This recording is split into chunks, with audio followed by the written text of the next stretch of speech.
जैसे मेरा बेटा कह रहा था कि शायद ये सुनने में अच्छा नहीं लगा, मतलब हम आपको बोल रहे हैं ना, ये सुनने में बात अच्छी नहीं लगती कि आप ज़्यादा डॉक्टर मत बनो जैसे कोई कह रहा है, पर आपको क्या लगता है इस बात में सच्चाई है?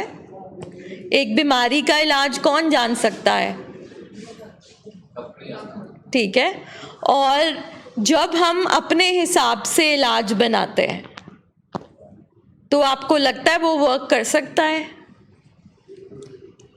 अगर डॉक्टर ने इतनी पढ़ाई करी है, एडिक्शन की, दिमागी बीमारियों की पढ़ाई उसने करी है, उसने डिग्री ली है, उसके पास लाइसेंस है, वो पेशेंट्स को ठीक कर सकता है, वो सारी चीज़ें हम तो नहीं कर सकते ना। तो जो भी विज्ञान साइंटिफिक बेसिस पे एक बीमारी घोषित हुई है, फिर उसका इलाज जो बना है वो हमें फॉलो करना है। अपने तरीके से हम पेशेंट को ठीक नहीं कर सकते। किसी भी हॉस्पिटल में हम जाते हैं, किसी भी हॉस्पिटल में बुखार होता है तो हम जाते हैं डॉक्टर के पास, तो डॉक्टर हमें प्रिस्क्रिप्शन लिख के देता है ना, ये सुबह खाना, ये शाम को खाना, ये सिर्फ 2 चमचे पी लेना, 7 दिन का कोर्स है, ये परहेज कर लेना, है ना। इसी तरह से ये भी हॉस्पिटल है, इसी तरह से यहाँ नर्सेज, डॉक्टर हैं, दवाइयाँ हैं, उसी तरह से ये सब कुछ चलता है। बट क्या आपको लगता है कि हॉस्पिटल में बैठकर भी आप इसको बीमारी मानते हैं?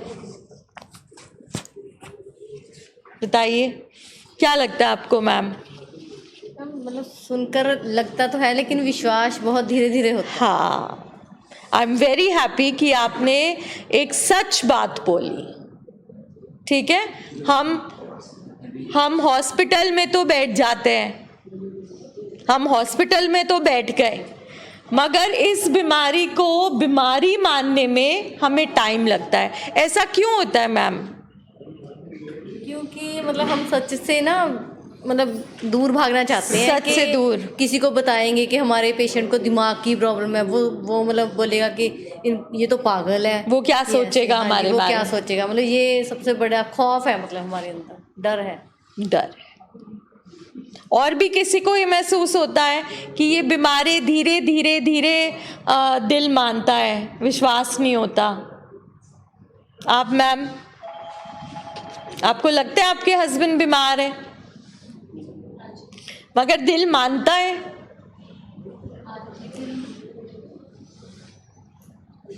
हाँ जी, दिल मानता है। आप इनको समझाते हैं बिल्कुल कि हिम्मत करो, कोशिश करो, छोड़ दो? प्यार से नहीं। तो यानी कि हम इनको बीमार नहीं मानते। क्या हम किसी कैंसर के पेशेंट को बोलते हैं तुम मन पक्का करके कैंसर छोड़ दो? तो आपका दिल 100% मानता है कि ये बीमार है कि जानबूझ के करते हैं? थोड़ा लग रहा है कि बीमार है, कि मतलब कि यहाँ से ट्रीटमेंट करवा के फ़र्क पड़ जाए, मगर थोड़ा थोड़ा ये भी लगता है कि ये बीमार नहीं है। बातों से लगता है, ठीक है। तो कहने का मतलब ये है कि जो एक बीमारी होती है, कोई भी तरीके की बीमारी हो, उसके लिए एक्सपर्ट्स बैठे हुए हैं, उसके लिए डॉक्टर्स बैठे हुए हैं।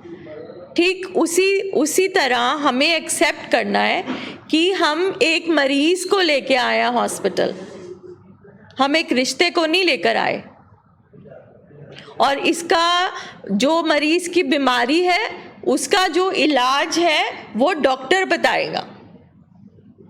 गोली कम कर दो, गोली ज़्यादा दे दो, सुला दो, उठा दो, है ना। हम किसी भी हॉस्पिटल में जाकर डॉक्टर को इंस्ट्रक्शंस तो नहीं देते ना, मगर हम यहाँ देते हैं। मैं आपको अपने एक्सपीरियंसेस बता रही हूँ कि जब हम फैमिलीज और पेशेंट्स के साथ डील करते हैं तो परिवार ये बातें हमें बोलता है। जैसे मान लीजिए आपके बच्चे की सर्जरी हो रही हो कहीं, तो क्या आप ऑपरेशन थिएटर में जाकर बोलते हो कि ऐसे टांका लगाओ, ऐसे सर्जरी करो? बोलते हो? कभी किसी को चोट आ गई हो, बच्चे को आप पट्टी कराने जाते हो, आप डॉक्टर को समझाते हो? क्या आपको लगता है कि इस हॉस्पिटल में ऐसा नहीं होता जो बाकी हॉस्पिटल्स में होता है? हाँ ये क्या बात है कि उनको ना आवाज़ कम कर। इस बीमारी 'ਚ एक चीज़ ਹੁੰਦੀ है ਜਿਹੜੀ दूजी बीमारी 'ਚ नहीं ਹੁੰਦੀ। इस बीमारी 'ਚ शर्म आती है। ये जो चेयर है हमारे सामने, हम जो बैठे हैं, जब मैं बैठा हूँ, मम्मी बैठी हैं, आप सारे बैठे हो, ये शर्म निकालने के लिए, क्योंकि हम अपनी शर्म सह नहीं पाते, इसलिए हम डॉक्टर को बार बार बोलते हैं कि ऐसे करो वैसे करो। एक बार शर्म निकल जाए तब शुरू होता है इलाज। वो तो बात हो गई कि हम क्यों नहीं बीमारी मानते, मगर आज हम कंसंट्रेट करना चाहते हैं इस बात पे कि हम दिन में 2 मीटिंग्स करते हैं।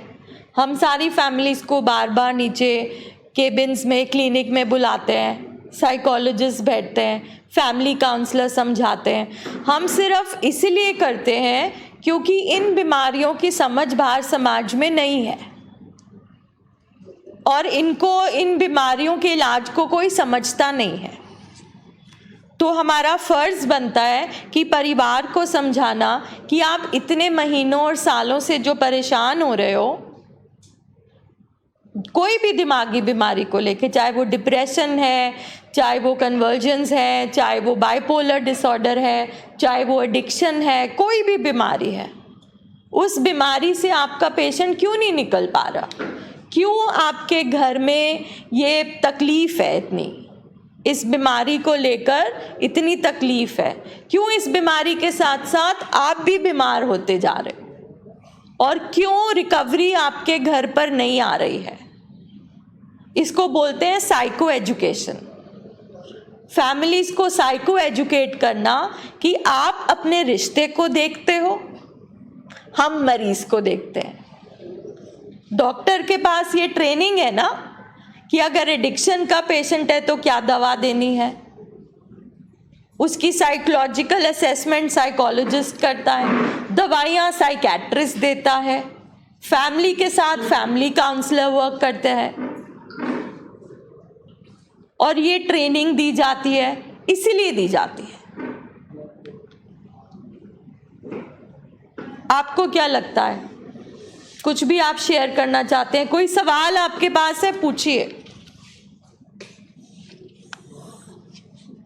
कोई भी आपके पास सवाल है, आप यहाँ पे इलाज लेने आए हो, अगर आप सवाल नहीं पूछेंगे, आप शेयरिंग नहीं करेंगे, तो कैसे हम इस बीमारी से निकलेंगे?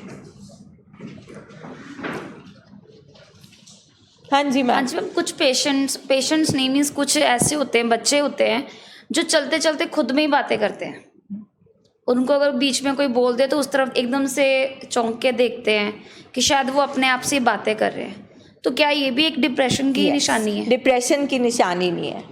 आमतौर पे हर दिमागी बीमारी को डिप्रेशन बोल दिया जाता है क्योंकि यही वर्ड सबसे पॉपुलर है, ठीक है। डिप्रेशन और जो बातें आप बोल रहे हो वो अलग है।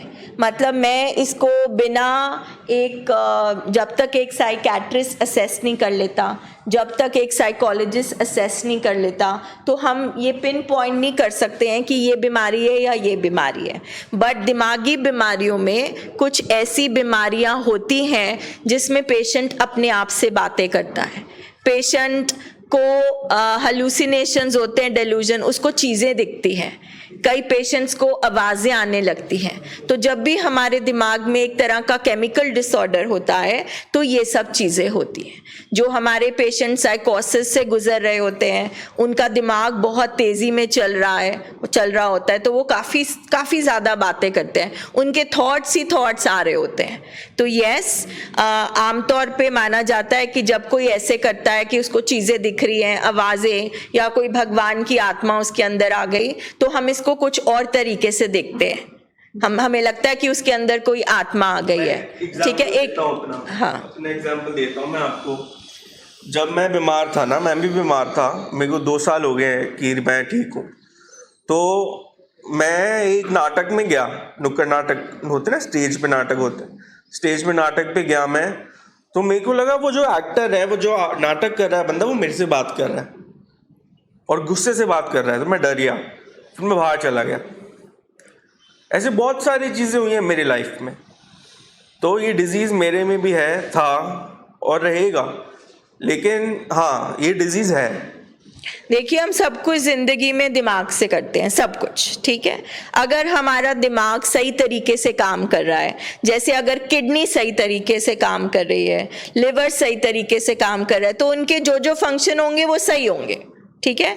इसी तरह से अगर दिमाग सही तरीके से काम कर रहा है तो हम जो नॉर्मल सोसाइटी में नॉर्मल बिहेवियर्स देखते हैं, एक्शन वैसे ही होंगे।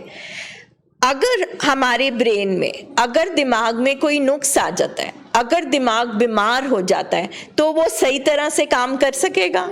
नहीं कर सकेगा। आमतौर पे हम अपने आप से ऐसे बातें करते हैं, हाँ सोचों में करते हैं, कुछ ममरिंग कर लेते हैं, बट इस तरह से जैसे हम किसी के साथ कर रहे हो, ऐसे अनॉर्मल तो नहीं होता ना कि किसी को कोई दिख रहा है या उसको लग रहा है कि उसके दिमाग में कोई आवाज़ें आ रही हैं, उसको कुछ करने को बोल रही हैं, या फिर हम ज़रूरत से ज़्यादा अग्रेसिव होते हैं, ज़रूरत से ज़्यादा हमें गुस्सा आ जाता है, या हम ज़रूरत से ज़्यादा शक करने लगते हैं, हर चीज़ को हम चेक करने लगते हैं, हम ज़रूरत से ज़्यादा हाथ धोने लगते हैं।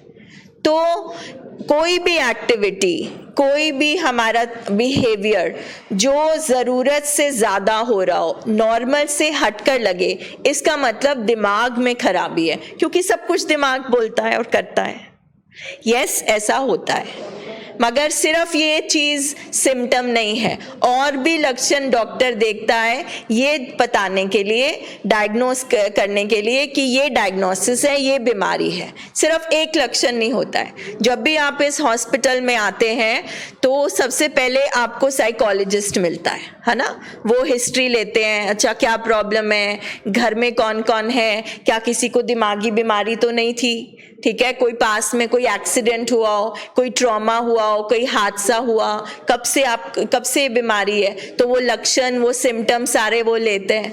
उसके बाद में डॉक्टर देखता है, क्लिनिकली असेस करता है कि पेशेंट कैसे चल रहा है, ये कैसे बोल रहा है, क्या इसको रियलिटी आसपास जो चल रहा है पता है या नहीं है, ठीक है, उस हिसाब से। और जो साइकोलॉजिस्ट होते हैं वो साइकोमेट्रिक असेसमेंट करते हैं, जैसे हम एक्सरे करते हैं, जैसे हम अल्ट्रासाउंड करते हैं, इसी तरह से कुछ टेस्ट बने हुए हैं, लिखित पढ़ित टेस्ट बने हुए हैं, जो उसमें जो क्वेश्चंस हैं वो इस तरह से वर्ल्ड में डिज़ाइन करे गए हैं, बनाए गए हैं, जिससे पता चल जाता है कि ये डिप्रेशन का पेशेंट है, ये बाइपोलर डिसऑर्डर का पेशेंट है, इसको सब्सटेंस यूज डिसऑर्डर है, इसको एंजाइटी डिसऑर्डर है। फिर वो जब सारी डायग्नोसिस बन जाता है, उस पर ट्रीटमेंट बनता है। और दिमागी बीमारियां ना एक दूसरे के साथ जुड़ी हुई हैं। एक टाइम पे एक पर्सन को 2 दिमागी बीमारी भी हो सकती है, कि उसको डिप्रेशन भी है और उसको एंजाइटी भी है। और बिल्कुल वैसे ही हमारे बॉडी में भी मतलब साइन सिम्टम्स दिखते हैं। तो आपका क्वेश्चन बिल्कुल ठीक है, ऐसा है, होता है। हाँ जी, और कोई चीज़ बोलना चाहते हैं? मैं एक क्वेश्चन पूछूं? हाँ पूछो। ओके, तो आप थोड़ा उन केमिकल्स के बारे में बताओ थोड़ा, ताकि थोड़ा ना समझ आ जाए कि एक होता है माइंड जिसमें केमिकल्स ही नहीं होते, जिसको छू नहीं सकते, एक होता है दिमाग जिसको छू सकते हो, तो उसमें क्या क्या केमिकल होता है, क्यों इधर इस वाले केमिकल के ऊपर होने से क्या होता है, इस वाले केमिकल से क्या होता है, थोड़ा ना उसके बारे में थोड़ा। आपका किसी का कोई सवाल, कोई भी चीज़ है जो दिमाग में पूछे, अभी आपके पास आती हूँ, आपसे बहुत सारी बातें करनी है। कोई भी मैम आपके दिमाग में सवाल चल रहा हो, आप जब तक सवाल नहीं पूछेंगे, सीखेंगे नहीं, आपको पता ही नहीं लगेगा आपके पेशेंट को क्या बीमारी है, क्यों हम रिहैब बोलते हैं, क्यों हम दवाइयाँ देते हैं, क्यों हम ट्रेनिंग बोलते हैं, क्यों ये मीटिंग्स करते हैं। तो आप लेने क्या आए हो इधर? ये ऐसी बीमारी नहीं है कि डॉक्टर ने दाखिल किया, इंजेक्शन लगाया, 7 दिन का कोर्स हुआ और बीमारी खत्म। कोई कारण है ये जो कुर्सियां यहाँ पे लगाई हुई हैं, किसी कारण से लोग बैठते हैं यहाँ पे, किसी कारण से जो लोग रिकवरी में हैं, जो अब आपकी स्टेज से आगे निकल रहे हैं, वो बार बार रोज शाम को आते हैं। किसी कारण से इस टाइम 7 से 8 दूर दूर बैठकर लोग ये मीटिंग सुन रहे हैं। मैम ऐसा भी हो सकता है जैसे मेडिसिन होती है जो आप लगाते हो बच्चों को, मतलब किसी को भी, तो वो कितना टाइम चलेगी? हाँ, आपको डायबिटीज़ की बीमारी पता है? सुना है आपने डायबिटीज़ की बीमारी होती है, उसकी दवाई कब तक चलती है? पूरी उम्र, ठीक है। WHO क्या कहता है? ये क्रॉनिक इलनेस है, जैसे कैंसर, जैसे हाइपरटेंशन, ठीक है। तो इस बीमारी की दवा पूरी उम्र भी चल सकती है, 15 साल भी चल सकती है, 3 साल भी चल सकती है, डिपेंड करता है। अच्छा। अब क्वेश्चन ये है कि ये दवाई से रिलेटेड क्वेश्चन क्यों आया? क्वेश्चन आप पूछो, आंसर आपको मिल गया, मगर क्या फीलिंग और इमोशन इस क्वेश्चन के पीछे बैठी है? तो वो क्या कारण है सर? वो कारण ये है मैम, वैसे तो चलो जो कर रहे हैं वो तो उससे भी खतरनाक है, लेकिन वही जो मेडिसिन होती है वो भी उसी से मतलब वो चलता रहेगा, ऐसा कुछ? हाँ, तो आपका मतलब है कि हम दवाई पे निर्भर हो जाएंगे, है ना? तो अब हमारे सामने 2 सिचुएशन है। आपको लगेगा कि साइड इफेक्ट हो जाएगा, शायद ये बच्चा नहीं पैदा कर सकेगा, शायद ये रिलेशनशिप नहीं बना पाएगा, शायद इसका दिमाग ही स्लो हो जाएगा, है ना? ये सारी चीज़ें हम समाज में सुनते रहते हैं। तो अब हमारे पास 2 ऑप्शन है सर। आप आई थिंक एक केमिस्ट शॉप भी रन करते हैं, आपको पता है डोलो 650 के भी साइड इफेक्ट हैं, ठीक है। तो हर दवाई के साइड इफेक्ट है, मगर हमारे पास 2 तरह के साइड इफेक्ट हैं।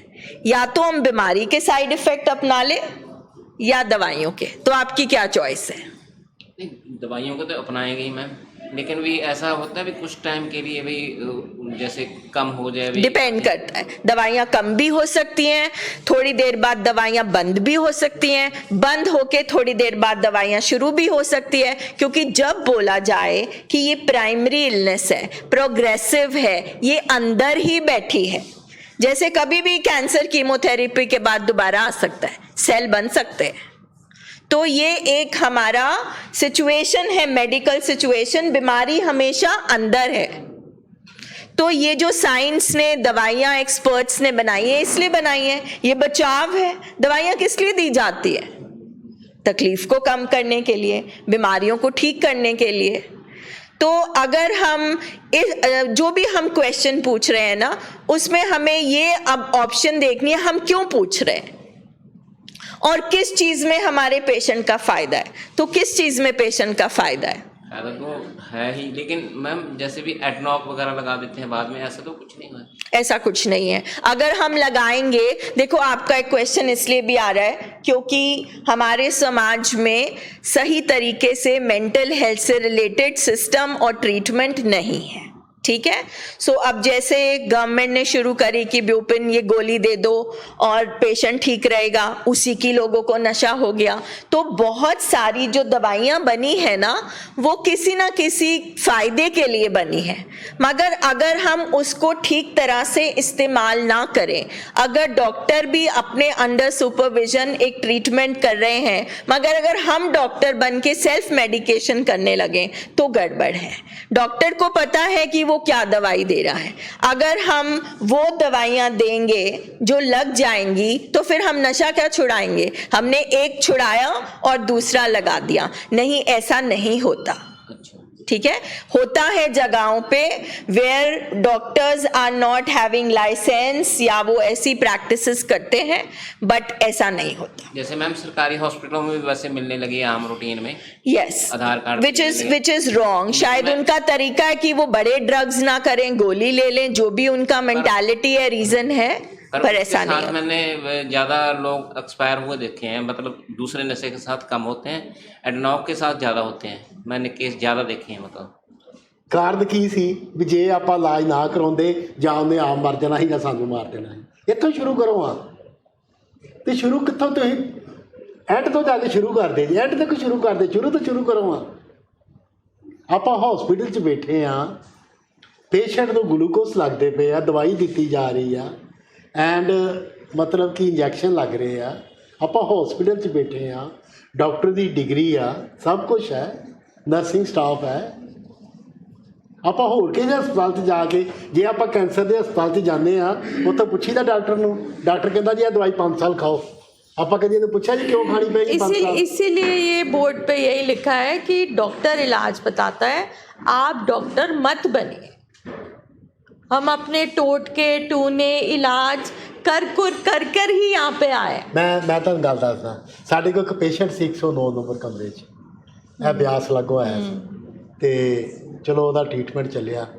ਅਲਕੋਹਲਿਕ ਸੀ ਕਾਫੀ, ਉਹ ਮਤਲਬ ਕਿ ਵਿੱਚ ਛੋਟਾ ਨੀਂਦ ਦੀਆਂ ਗੋਲੀਆਂ ਵੀ ਲੈਂਦਾ ਸੀ ਤੇ ਚਲੋ ਉਹਦਾ ਇਲਾਜ ਚੱਲਿਆ। ਬੜਾ ਟਫ ਸੀ ਪੇਸ਼ੈਂਟ, ਲਿਵਰ ਵੀ ਉਹਦਾ ਕੰਪਰੋਮਾਈਜ਼ਿੰਗ ਸੀ, ਕਾਫੀ ਬੰਦਾ ਨੋਰਮਲ ਹੋ ਗਿਆ।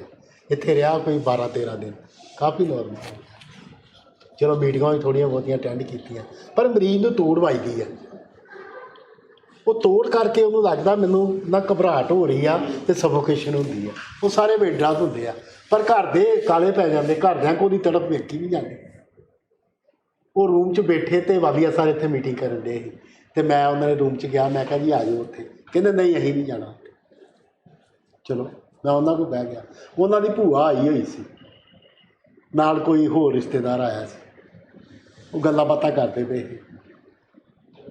ਕੀ ਕਿਹਾ ਇਨ ਦਾ ਐਂਡ ਉਹਦੀ ਭੂਆ ਨੇ ਵੀ ਤੁਸੀਂ ਐਵੇਂ, ਉਹ ਕਿਤੇ ਇੱਥੇ ਵਾਲੀਆ ਸਾਹਿਬ ਨਾਲ ਤਾਂ ਠਾਂ ਹੋਏ ਆ ਤੇ ਕਿਉਂਕਿ ਵਾਲੀਆ ਸਾਹਿਬ ਕਰਦੇ ਸੱਚੀ ਗੱਲ, ਤੇ ਸੱਚੀ ਗੱਲ ਸਾਡੇ ਕੋਲ ਸੁਣੀ ਨਹੀਂ ਜਾਂਦੀ। ਉਹ ਕਹਿੰਦੇ ਨਹੀਂ ਜੀ ਅਸੀਂ ਬਸ ਛੁੱਟੀ ਦਿਓ ਸਾਨੂੰ, ਸਾਡੇ ਬੰਦਾ ਇਕੱਲੀ ਸ਼ਰਾਬ ਹੀ ਪੀਂਦਾ ਵਾ, ਹੋਰ ਏਡੀ ਕਿਹੜੀ ਗੱਲ ਹੈ। ਨਾਲੇ ਨਾ ਸਾਡੇ ਲਾਗੇ ਨਾ ਪੱਟੀ ਲਾਗੇ ਇੱਕ ਪਤਾ ਨਹੀਂ ਕਿੱਧਰ ਇੱਕ ਹੈਗਾ ਸਿਆਣਾ, ਉਹ 3 ਪੁੜੀਆਂ ਦਿੰਦਾ ਵਾ ਤੇ 3 ਪੁੜੀਆਂ ਨਾਲ ਬੰਦਾ ਠੀਕ ਹੋ ਜਾਂਦਾ। ਹੁਣ ਮਰੀਜ਼ ਇਹ ਗੱਲ ਸੁਣਨ ਨੂੰ ਤਿਆਰ ਆ, ਮਰੀਜ਼ ਸ਼ਾਰਟਕਟ ਸੁਣਨ ਨੂੰ ਤਿਆਰ ਆ, ਕਿਉਂਕਿ ਮਰੀਜ਼ ਤੇ ਇੱਥੋਂ ਭੱਜੂ ਹੈਗਾ। ਨਾਲ ਘਰਦਿਆਂ ਵੀ ਸਹਿਮਤੀ ਪਾਤੀ, ਘਰ ਦੇ ਵੀ ਕਮਜ਼ੋਰ ਹੈ ਵੀ ਕੀ ਪੈਸੇ ਖਰਚਣੇ ਆ, ਕੀ ਇੰਨਾ ਮਤਲਬ ਕਿ ਮਿਹਨਤ ਕਰਨੀ ਆ, ਸ਼ਾਰਟਕਟ ਵਰਤੋ। ਚਲੋ ਉਹ ਸ਼ਾਮ ਨੂੰ ਛੁੱਟੀ ਲੈ ਕੇ ਚਲੇ ਗਏ। ਮੈਨੂੰ 1.5 ਮਹੀਨੇ ਬਾਅਦ ਪਤਾ ਲੱਗਾ ਵੀ ਉਹ ਬੰਦੇ ਨੇ ਸੁਸਾਈਡ ਕਰ ਲਿਆ। ਦੱਸੋ ਹੁਣ ਕੌਣ ਆ ਜ਼ਿੰਮੇਵਾਰ? ਉਹ ਭੂਆ ਵਾ ਜਿਹੜੀ ਕਹਿੰਦੀ ਸਿਆਣੇ ਕੋਲ ਦਵਾਈ ਲਿਆ ਦਿਓ। ਜਿੱਦਣ ਤੁਸੀਂ ਇੱਥੇ ਆਏ ਜੇ ਨਾ ਉਹ ਦਿਨ ਚੇਤੇ ਰੱਖਿਓ। ਜੇ ਤੁਸੀਂ ਉਹ ਦਿਨ ਚੇਤੇ ਰੱਖੋਗੇ ਨਾ ਤਾਂ ਤੁਹਾਡਾ ਦਿਮਾਗ ਜਿਹੜਾ ਜ਼ਿਆਦਾ ਚੱਲਦਾ ਨਾ, ਡਾਕਟਰੀ ਕਰਦਾ, ਇਹਨੇ ਤਾਂ ਖਲੋਣਾ ਜੀ। ਕਿਤੇ ਨਾ ਕਿਤੇ ਸਾਡੀ ਵੀ ਦਿਮਾਗੀ ਬਿਮਾਰੀ ਕਰਕੇ ਨਾ ਸਾਡਾ ਮਰੀਜ਼ ਜ਼ਿਆਦਾ ਬਿਮਾਰ ਹੋਇਆ। ਅਸੀਂ ਕਿਉਂ ਨਹੀਂ ਗੱਲ ਸਮਝਦੇ? जो सर ने एग्जाम्पल दिया कि क्योंकि पेशेंट को तोड़ बज रही थी, ठीक है, उसको दर्द हो रहा था, तो उसकी वजह से वो छुट्टी मांगने लगे। ठीक है, मैं अपना एग्जाम्पल दोबारा देती हूँ। अभी मैं थेरेपी करा के आ रही हूँ तो मुझे बहुत ज़ोर से दर्द होता है जब वो थेरेपी करता है। जब वो अल्ट्रासोनिक वेव्स लगाता है तो चीख निकलती है पूरी। ठीक है, तो पेन हमें लगता है कि पेन तकलीफ़ देती है, मगर वैज्ञानिक तौर पे पेन का मतलब है कि कोई और चीज़ आपके शरीर में नुक्स आ गया है, उस नुक्स को एड्रेस करो। जब भी हमें पेन होती है तो उसका कोई कारण होता है ना, तो हम कारण ट्रीट कराने आए हैं ना कि पर्सन पेन में क्यों है। साइंस डॉक्टर्स कहते हैं कि शरीर में कहीं पे भी दर्द हो वो एक चिन्ह है, वो एक लक्षण है कि शरीर में कोई खराबी आ गई है। अब ये शारीरिक दर्द भी होता है और एक मानसिक दर्द भी होता है। अगर हम तकलीफ़ में हैं, चाहे वो रिश्ते की वजह से है, अगर हम रिश्ते की वजह से तकलीफ़ में हैं तो हमें उस रिश्ते पे काम करना है ना। तो पेन एक अच्छी चीज़ है, पेन हो रही है। एक एडिक्ट को ही तोड़ बजेगी ना, अगर एडिक्ट को तोड़ नहीं बज रही तो वो एडिक्ट ही नहीं है। अगर उसको विड्रॉल ही नहीं आ रहे तो वो एडिक्ट ही नहीं है। जे ਉਹਨੂੰ ਭੁੱਖ ਲੱਗਦੀ ਪਈ ਆ, ਨੀਂਦ ਆਉਣ ਡਈ ਆ, ਉਹ ਰਮਾਨ ਨਾਲ ਗੱਲਾਂ ਕਰਨ ਡਿਆ, ਫਿਰ ਉਹ ਪੇਸ਼ੈਂਟ ਹੀ ਕਾਹਦਾ? ਫਿਰ ਤੁਸੀਂ ਲਿਆਉਣਾ ਵੀ ਨਹੀਂ ਸੀ ਇਹਨੂੰ ਇੱਥੇ। ਐਂਡ ਇੱਕ ਚੀਜ਼ ਮੈਂ ਹੋਰ ਐਕਸਪੀਰੀਅੰਸ ਕੀਤੀ ਜ਼ਰੂਰ ਸੀ, ਜਦ ਤੱਕ ਬੰਦਾ ਕਮਾਈ ਕਰਦਾ ਨਾ ਤਦ ਤੱਕ ਘਰ ਦੇ ਉਹਦਾ ਇਲਾਜ ਨਹੀਂ ਕਰਾਉਂਦੇ। ਜਦ ਤੱਕ ਪੇਸ਼ੈਂਟ ਕਮਾਈ ਕਰੀ ਜਾਏਗਾ ਨਾ ਤਦ ਤੱਕ ਘਰਦਿਆਂ ਨੇ ਕਦੀ ਇਲਾਜ ਨਹੀਂ ਕਰਾਉਣਾ। ਜਿੱਦਣ ਘਰ ਕਮਾਈ ਹੋਣੀ ਬੰਦ ਹੁੰਦੀ ਆ ਨਾ ਉਦਣ ਘਰ ਦੇ ਇਲਾਜ ਵਾਸਤੇ ਆਉਂਦੇ। ਜਿਹੜੇ ਘਰ ਦੇ ਸਿਆਣੇ ਹੁੰਦੇ ਨਾ ਉਹ ਪਹਿਲਾਂ ਨਹੀਂ ਇਲਾਜ ਕਰਾਉਂਦੇ, ਕੋਈ ਗੱਲ ਨਹੀਂ ਸਾਰੀ ਦੁਨੀਆ ਹੀ ਕਰਦੀ ਆ, ਹਾਂ ਆਵਾਜ਼ ਘਰ ਦੀ ਗੱਲ ਕਰੇ ਤੇ ਉਹਨੇ ਕਹਿਣਾ ਚੁੱਪ ਕਰ, ਤੈਨੂੰ ਸਭ ਕੁਝ ਮਿਲਦਾ ਪਿਆ ਨਾ। ਤੇ ਘਰ ਦੀ ਵੀ ਕਹੀ ਕੰਮ ਕਰ ਬਹੁਤ ਠੀਕ ਠਾਕ ਕਰਦੇ ਜੀ, ਵਾਹੀ ਖੇਤੀ ਪੂਰੀ ਕਰਦੇ ਜੀ, ਕਮਾਈ ਪੂਰੀ ਕਰਦੇ ਜੀ, ਮਿਹਨਤ ਪੂਰੀ ਕਰਦੇ ਜੀ। ਇਹ ਕੀ ਗੱਲ? ਅਸੀਂ ਸਿਰਫ ਬੰਦੇ ਨੂੰ ਇਸ ਚੀਜ਼ ਨਾਲ ਜੋੜਿਆ ਵੀ ਉਹ ਕਮਾਈ ਕਰਦਾ। ਜਦ ਤੱਕ ਉਹ ਪੈਸੇ ਘਰ ਆਉਂਦੇ ਆ ਨਾ, ਭਾਵੇਂ ਕਿਸੇ ਤਰੀਕੇ ਨਾਲ ਵੀ ਉਹ ਬੰਦਾ ਲਿਆ ਰਿਹਾ, ਘਰ ਦੇ ਨਹੀਂ ਉਹਨੂੰ ਕੁਛ ਕਹਿੰਦੇ। ਘਰ ਦੇ ਕਹਿੰਦੇ ਜੋ ਮਰਜ਼ੀ ਕਰੇ, ਖਾਸ ਕਰਕੇ ਤੀਵੀਆਂ ਕਹਿੰਦੀਆਂ ਕੋਈ ਗੱਲ ਨਹੀਂ ਸਾਨੂੰ ਤਾਂ ਸਭ ਚੀਜ਼ਾਂ ਲਿਆ ਕੇ ਦਿੰਦਾ ਕਿ ਨਹੀਂ। ਉਹ ਵੀ ਕਹਿੰਦਾ ਤੁਹਾਨੂੰ ਤਾਂ ਸਭ ਕੁਝ ਮਿਲਦਾ ਕਿ ਨਹੀਂ। ਮੈਂ ਆਪ ਕਹਿੰਦਾ ਹਾਂ, ਮੈਂ ਕਿਹਾ ਤੁਹਾਨੂੰ ਕਿਸੇ ਚੀਜ਼ ਦੀ ਕਮੀ ਹੈਗੀ ਆ, ਤੁਸੀਂ ਆਪਣੀ ਗੱਲ ਕਰੋ, ਤੁਹਾਨੂੰ ਮੇਰੇ ਤੇ ਨਹੀਂ ਕੋਈ objection ਹੋਣਾ ਚਾਹੀਦਾ। ਮੈਂ ਜੋ ਮਰਜ਼ੀ ਬਾਹਰ ਕਰਾਂ, ਬਾਹਰ ਜੋ ਮਰਜ਼ੀ ਕਰਾਂ। ਗੱਲ ਸਮਝਦੇ ਪਏ ਨਾ? ਗੱਲ ਸਮਝੋ। ਮੈਂ ਬਹੁਤ ਕੁਛ ਕਹਿ ਦਿੱਤਾ ਵੀ ਮੈਂ ਬਾਹਰ ਜੋ ਮਰਜ਼ੀ ਕਰਾਂ, ਤੁਹਾਨੂੰ ਤਾਂ ਸਭ ਕੁਝ ਮਿਲਦਾ ਕਿ ਨਹੀਂ। ਦੱਸੋ, ਇਹ ਨਿੱਕੀ ਜਿਹੀ ਗੱਲ ਆ, ਇਸ ਗੱਲ ਨੂੰ ਘੋਖੋ ਜਰਾ ਕੀ ਹੈਗਾ। ਕਹਿਣਾ ਕੀ ਚਾਹੁੰਦਾ ਮਰੀਜ਼? ਮਰੀਜ਼ ਕਹਿਣਾ ਕੀ ਚਾਹੁੰਦਾ? ਆਪਾਂ ਉੱਤੇ ਉੱਤੇ ਨਸ਼ੇ ਤੇ ਖਲੋਤੇ ਆ। ਨਹੀਂ, ਇਸ ਤਰ੍ਹਾਂ ਗੱਲ ਨਹੀਂ ਬਣਦੀ, ਡੂੰਘਾਈ 'ਚ ਜਾਓ। ਤੁਸੀਂ ਸ਼ੁਕਰ ਕਰੋ ਤੁਹਾਡੇ ਮਰੀਜ਼ ਨੇ ਇਹ ਸਭ ਕੁਝ ਕੀਤਾ ਤੇ ਉਹ ਇੱਥੇ ਆ ਗਿਆ। ਉਹਦੇ ਨਾਲ ਦੇ ਕਈ ਜਣੇ ਤੇ ਆਏ ਨਹੀਂ, ਕਿੱਥੇ ਚਲੇ ਗਏ ਉਹ? ਜੇ ਤੁਹਾਡਾ ਮਰੀਜ਼ ਇਸ ਟਾਈਮ ਜਿੰਦਾ ਨਾ ਤੇ ਕਿਸੇ ਹੋਰ ਹਸਪਤਾਲ 'ਚ ਨਹੀਂ ਬੈਠਾ ਜਾਂ ਜੇਲ੍ਹ 'ਚ ਨਹੀਂ ਬੈਠਾ, ਤੇ ਸ਼ੁਕਰ ਕਰੋ ਪਰਮਾਤਮਾ ਦਾ ਸ਼ੁਕਰ ਕਰੋ। ਇਹ ਬਿਮਾਰੀ ਬੰਦੇ ਨੂੰ ਸਬੂਤਾ ਨਹੀਂ ਰਹਿਣ ਦਿੰਦੀ। ਤੁਸੀਂ ਆਪ ਦੇਖ ਲਓ ਤੁਹਾਡਾ ਬੰਦਾ ਕਿਹੜੇ ਹਾਲਾਤਾਂ 'ਚ ਨਿਕਲਿਆ। ਸਾਰੇ ਜਣੇ ਆਪਣੇ ਮਰੀਜ਼ ਨੂੰ ਦੇਖ ਲਓ ਕਿਹੜੇ ਹਾਲਾਤਾਂ 'ਚ। अपने आप को भी देखो, अपने आप को भी देख लो। ਹਾਂ, ਮੈਂ ਤੇ ਰੋਜ਼ ਆਪਣੇ ਆਪ ਨੂੰ ਦੇਖਦਾ। ਮੇਰੇ ਨਾਲ ਦੇ ਮੈਂ 19 'ਚ ਰਿਟਾਇਰ ਹੋਇਆ, 19 ਤੱਕ 75 ਬੰਦੇ ਰੇਲਵੇ ਦੇ ਮਰੇ ਮੇਰੇ ਨਾਲ, ਜਿਹੜੇ ਮੇਰੇ ਨਾਲ ਨਸ਼ਾ ਕਰਦੇ ਸੀ। ਪਰ ਉਹਨਾਂ ਦੀ ਕਿਸਮਤ ਐਡੀ ਮਾੜੀ ਸੀ, ਉਹਦੇ ਵਿੱਚੋਂ 95% ਬੰਦੇ ਸਿਰਫ ਸ਼ਰਾਬ ਪੀਂਦੇ। ਮੈਂ ਦੂਜੇ ਡਰੱਗ ਕਰਨ ਲੱਗ ਪਿਆ, ਮੇਰੇ ਹਾਲ ਮਾੜੇ ਜ਼ਿਆਦਾ ਹੋ ਗਏ, ਮੈਂ ਆ ਗਿਆ। ਪਰ ਉਹਨਾਂ ਦਾ ਕੀ ਸੀ, ਕਮਾਈ ਤਾਂ ਕਰਦੇ ਕਿ ਨਹੀਂ, ਪੂਰੀ ਤਨਖਾਹ ਤੇ ਪੂਰੀ ਕਰ ਦਿੰਦੇ ਕਿ ਨਹੀਂ। ਸਿਰਫ ਤਨਖਾਹ ਨਾਲ ਜ਼ਿੰਦਗੀ ਜੁੜੀ ਆ, ਬਾਕੀ ਜ਼ਿੰਦਗੀ ਕਿੱਥੇ ਆ? ਗੱਲ ਸਮਝੋ ਤੁਸੀਂ। ਤੇ ਜੇ ਡਿਊਟੀ ਤੇ ਆ ਵੀ ਪੀ ਕੇ ਡਿਊਟੀ ਕਰਦਾ ਪਿਆ, ਕਾਹਦੀ ਡਿਊਟੀ ਕਰਦਾ ਪਿਆ? ਕਦੀ ਕਿਸੇ ਤੇ ਗੱਲ ਪੈ, ਕਦੀ ਕਿਸੇ ਤੇ ਗੱਲ ਪੈ, ਕਦੀ ਕਿਸੇ ਤੇ ਗੱਲ ਪੈ। ਲਾਈਫ ਤੇ ਕੋਈ ਮਜ਼ੇਦਾਰ ਨਹੀਂ ਨਾ ਹੈਗੀ।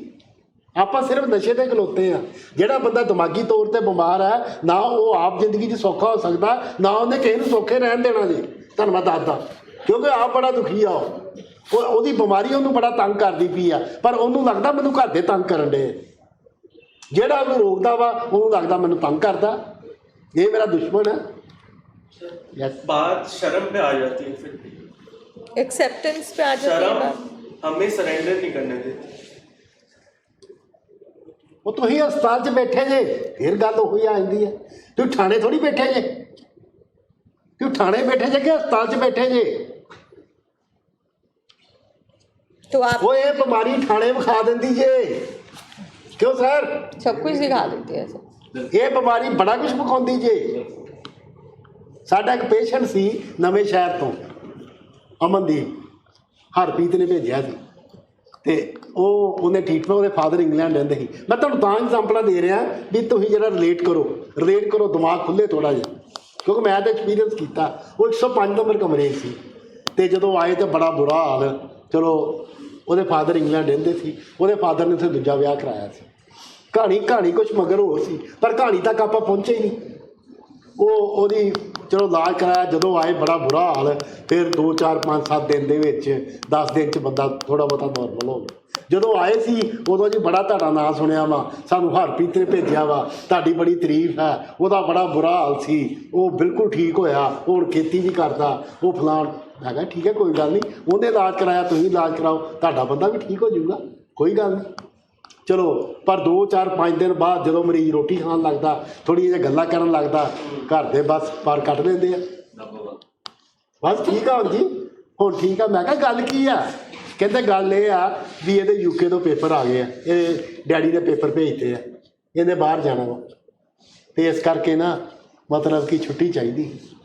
ਮੈਂ ਕਿਹਾ ਤੁਸੀਂ ਹਰਪ੍ਰੀਤ ਦੀ ਰੈਫਰੈਂਸ 'ਤੇ ਆਏ ਜੇ, ਅਤੇ ਹਰਪ੍ਰੀਤ ਨੂੰ ਪੁੱਛ ਲਓ ਵੀ ਅਸੀਂ ਛੁੱਟੀ ਲੈ ਲਈਏ। ਨਹੀਂ ਉਹਨੂੰ ਰਹਿਣ ਦਿਓ, ਤੁਸੀਂ ਸਾਨੂੰ ਛੁੱਟੀ ਦਿਓ। ਮੈਂ ਕਿਹਾ ਜੀ ਚੱਲ ਜਾਓ, ਰੀਹੈਬ ਚੱਲ ਜਾਓ, ਤੁਹਾਡਾ ਬੱਚਾ ਅਜੇ ਛੁੱਟੀ ਜੋਗਾ ਨਹੀਂ ਹੈਗਾ। ਨਹੀਂ ਅੱਜ 2 ਕੁਲਚੇ ਖਾ ਲਏ ਉਹਨੇ। ਲੈ, ਇਹ ਕੁਲਚੇ ਖਾਣ ਦਾ ਹਸਪਤਾਲ ਆ? नहीं नहीं सुता जे नींद बड़ी आती जे 2-4 इधर बोला अं तो चलो रोज़ का साडा अं चुप कीते रहे नहीं नहीं नाले सर गल आ भी ना तुहानूं पता भी नशे वाले घरां च ना पैसा पूहा घट ही होंदा तो साढ़े को ना पैसे की भी कमी है इस करके आप भेज नहीं सकते 100 मजबूरियां होंदियां एक्सेप्टेंस नहीं होती ओके सर। ओके ओके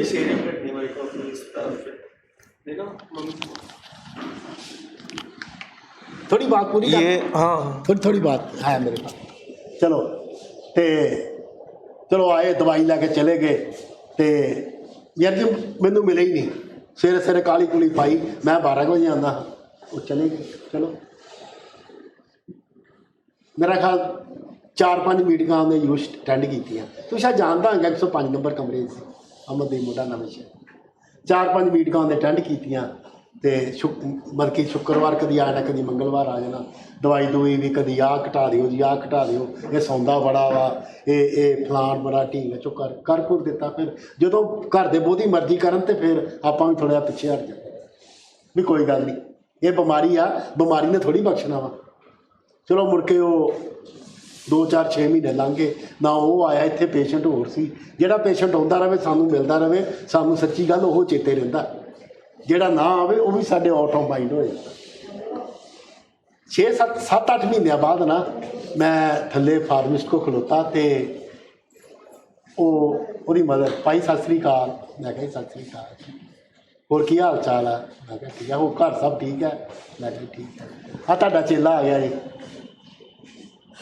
मैं कहा हाँ जी की हाल ने ठीक है मैं कहा दवाई खा रहा दवाई लै रहा मैनू चेता ही भुल गया भी किहड़ा बंदा है दाड़ी दूड़ी ਉਹਦੀ वाहवा आई कहता तुसीं पछाणिया नहीं ਇਹਨੂੰ मैं कहा मेरे थोड़ा जिहा पछाणिया वा कहते सानूं हरप्रीत ने भेजा नवें शहर तो मैं कहा ओहो मैं कहा हाँ जी की हाल है बहुत बुरा हाल है बहुत बुरा हाल है साडे मुंडे ने चिट्टा छड्डता ही लोकी नहीं वेख सिखांदे मैं की होया ये किते जान डिया ही ਇਹਦੀ ਗੱਡੀ 'ਚ ना किसी ने 60 ग्राम चिट्टा रखता